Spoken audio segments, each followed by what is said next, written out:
মোটামুটি এই তিন সম্প্রদায়ের বেতন যদি সরকার বাড়িয়ে দেয় তাহলে কিন্তু বহুকাল এই সরকারকে আর কেউ ব্যতিব্যস্ত করবে বলে মনে হয় না। সরকার নিশ্চিন্তে রাজত্ব চালিয়ে যেতে পারবে। সরকার ভাবনা চিন্তা নিশ্চয় করছে, তবে বেতন বাড়বে।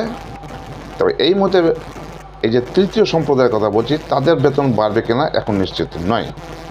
এবার কথা হচ্ছে যে অনেকেই মন্তব্য করছে তারা কোন ইনস্টিটিউশন অন্তর্গত, ফরমাল না মাধ্যমিক শিক্ষা কর্মসূচি বুঝতে পারছে না।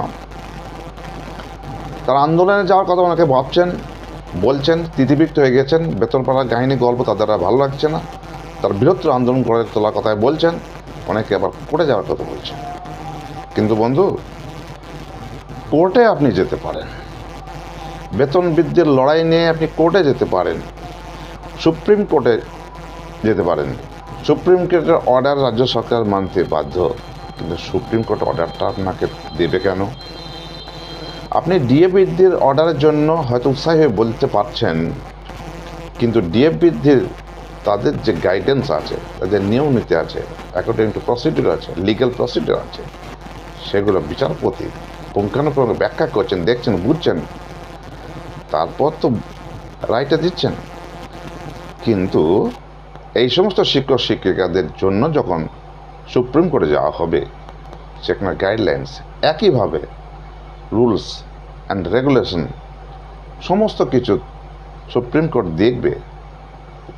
দেখে অবশ্যই বুঝতে পারবে যে শুরুতেই গণ্ডগোল, গোড়ায় গলদ। এদের নিয়োগটাই তো প্রজেক্টের আবার স্কেল হয় নাকি বেতন কাঠামো হয়, নাকি তার পেনশন হয়, নাকি গ্র্যাচুইটি হয়, নাকি প্রভিডেন্ট ফান্ড হয়। হ্যাঁ, এদের ইপিএফ হয়। হ্যাঁ, ইপিএফের জন্য গেলে নির্ঘাত সুপ্রিম কোর্ট, যে কোনো কোর্টে জয়লাভ করে ফিরে আসতে আর বাধ্য। তার জন্য কোর্টে যাওয়ার দরকার হয়নি, ইপিএফ চালু হয়ে গেছে সবারই।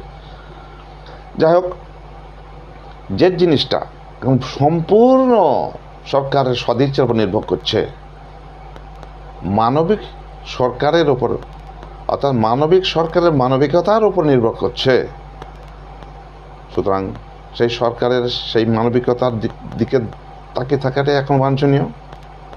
আইন, আদালত, আন্দোলন কিচ্ছু কাজে আসবে না।